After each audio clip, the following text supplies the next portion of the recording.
Hey everybody, welcome back to Garage Story. So today we're doing something a little bit different again. What I'm doing is I'm making a part 2 for a video that I didn't know needed a part 2. Ever since that video came out close to a year ago, I've been getting a lot of questions. So let me explain. I think it was last October sometime, not sure exactly. I swapped engines on a Cub Cadet Zero turn that had a bad engine. And I got a lot of comments from people asking how I knew that engine was bad or saying that I didn't check it out thoroughly. So I think there's two questions to be answered here. One, is the engine bad? And the second question is, did I follow the correct diagnostic procedure? So the engine had a rattle to it. So the guy gave it to me free because it had a bad engine. The engine had a rattle to it. It did fire up. It was only running on one cylinder. I did not do a compression test and I did not do a spark test with an actual spark tester. So those are both things that would have been good to do and could have helped at the time. I agree that I probably could have done a better job diagnosing it. I was just pretty confident that the engine was bad due to the noise it was making and the fact that it was running on one cylinder. Proper diagnostic procedures, probably not. At the time, I think it made sense to do what I did. I don't have any regrets with that, but I am curious and I want to answer the question for you guys, is the engine really bad? So today we're going to dig into it and see what we find. I'm glad I still had this engine out in my scrap pile, so let's take a quick look at it. Externally, there's oil on it. The carburetor is off because I ended up using that carburetor on the other engine. There's no holes here or on the other side. Oftentimes if a rod is thrown, you'll get a hole. This is where the starter goes, so the starter is off. So you'll get a hole in the side. So we don't have that. We don't have a starter on there, so I can't spin it and get a compression check on it right now. So I think the first thing I'm gonna do is I'm gonna actually pull the valve covers and we will go from there. And I wanna disassemble this engine and see what the rattle noise was coming from. So I'm actually gonna start by draining the oil out of here so I don't get oil everywhere when I pull the valve cover gaskets off.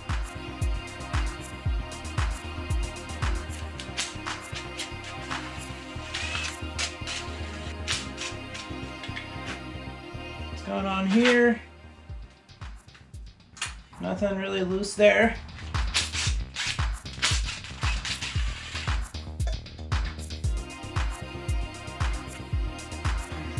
So far nothing really too bad. I'm starting to wish now that I put a starter back on there and could spin it over and see what the compression is.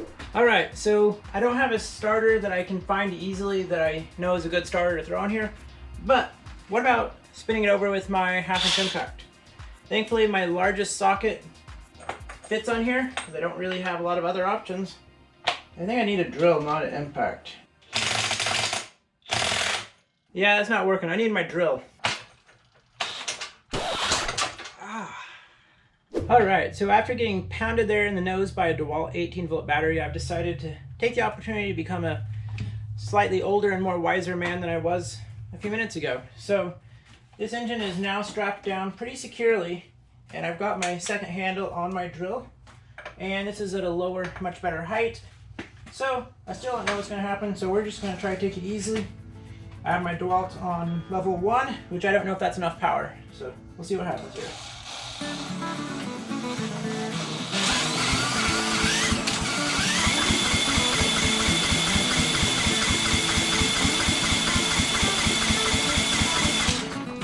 Alright, so that seems to be more than enough power to crank it. My next step is going to be checking the spark and checking compression. Let's do spark next because I think that's easiest. Spark meter.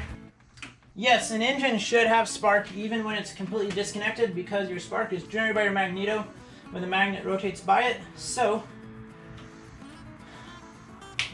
the only thing that keeps it from sparking is when you ground it out. And when you turn off an engine, that's what you're doing, is you're grounding out the spark.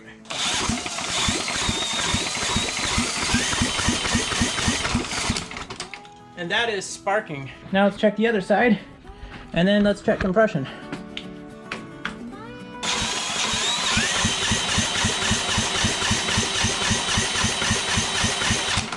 So it's definitely sparking there as well. Yeah, our magnetos were not the issue. Next up, compression check.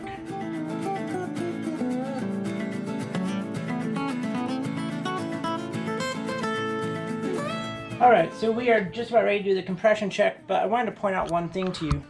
I pulled out the spark plugs. This one here looks pretty typical. This one here, for this side over here, looks a little too oily. Like there's some crud that fell off there. My guess is we're gonna find something bad on this side at some point on the right-hand cylinder. I've already been cranking this over some, so the oil, any residual oil, I drained the main part of the oil, but any residual oil should already be kind of circulated around in there. The main thing we're looking for is a difference between the two sides.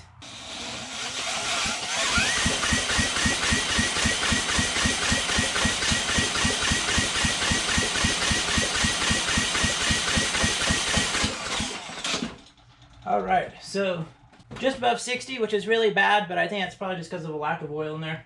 Unless this is the bad cylinder.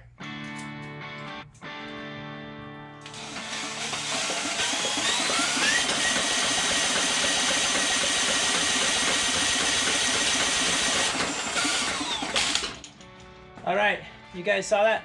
No compression on my right-hand cylinder.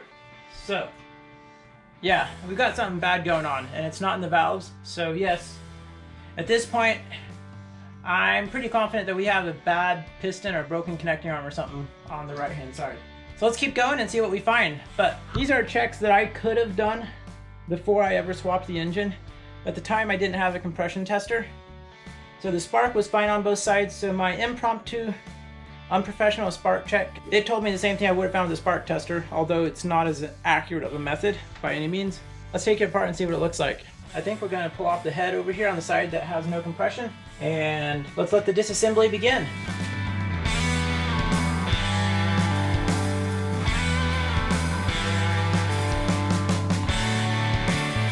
All right, now for the fun part where we take the head off. Got the shroud off, now it should just be these head bolts. 1, 2, 3, 4, 5.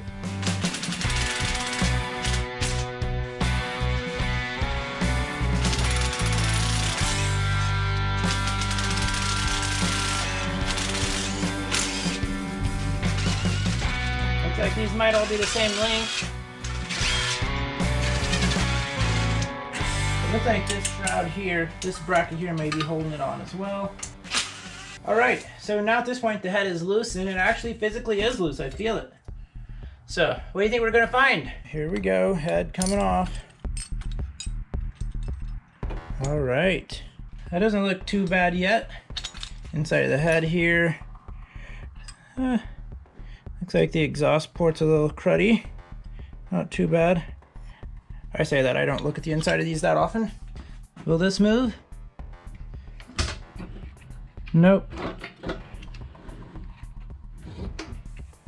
So this piston is not moving at all. Let's give it a tap of this, see what happens. Pushes it in there.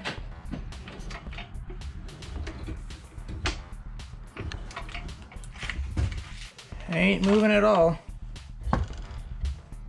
So more likely than not, we got a bad connecting rod. To find that, we're gonna need to flip this engine over, it looks like, and split the case. Take all these out. Let's do it. All right, so we got, wow, 1, 2, 3, 4, 5, 6, 7, 8, 9, 10 bolts.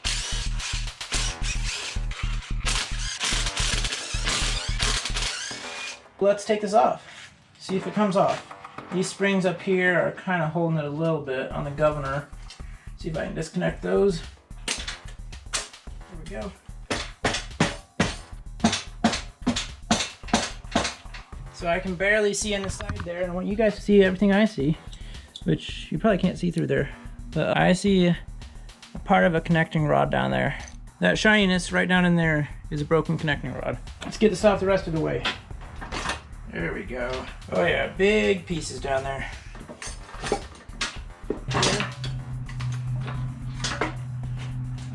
So messy. This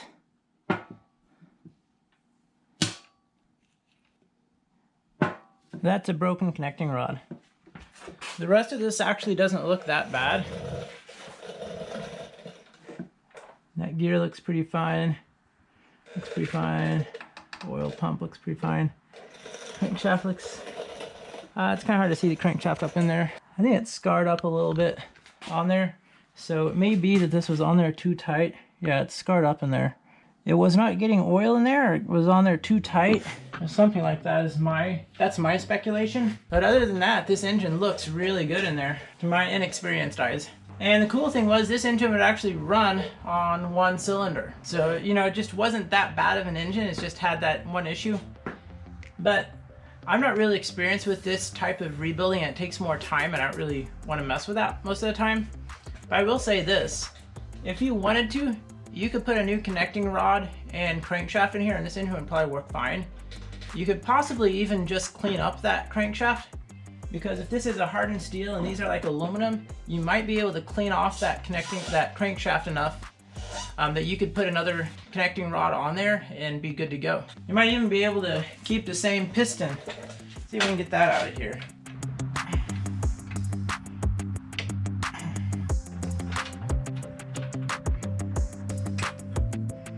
So yeah, you can see that broke, and you can see the wear marks where it would have been rubbing against the cylinder wall. Interestingly. Let's see what the cylinder looks like. Okay, so you can kind of see that aluminum on the crankshaft down there. It's that kind of cloudiness to it. That might clean off. And you might want to clean up the connecting rod next to it's damaged as well.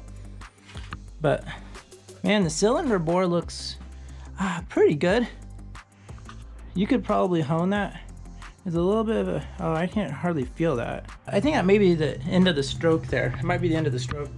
There's no scoring up and down, which would be the main issue. The rings around it are more machining type marks, or where from the top of the stroke or the end of the stroke. Yeah, if there's a damage, you would expect it to be up and down from the piston going up and down inside there.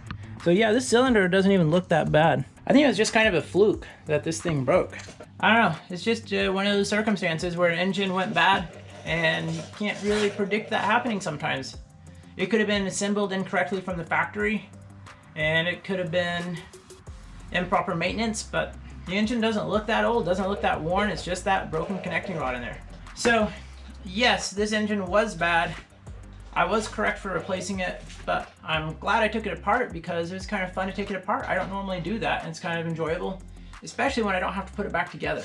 Because now I can scrap this engine knowing that it's a bad engine. So in conclusion, thank you for joining me on this journey to see what was wrong with this engine. I learned, well, what did I learn? So yes, I could have done more things to identify if the engine was bad in the first place, but it was bad. So I think I take the victory home on that one if it matters. But that was a lot of fun. I enjoyed taking apart this engine. If you guys want to see more kind of root cause analysis type this, like actually taking something apart, you know, just drop me a comment, let me know. But otherwise, until next time, thanks for joining me, and this has been a story on Garage Story. See you guys next time.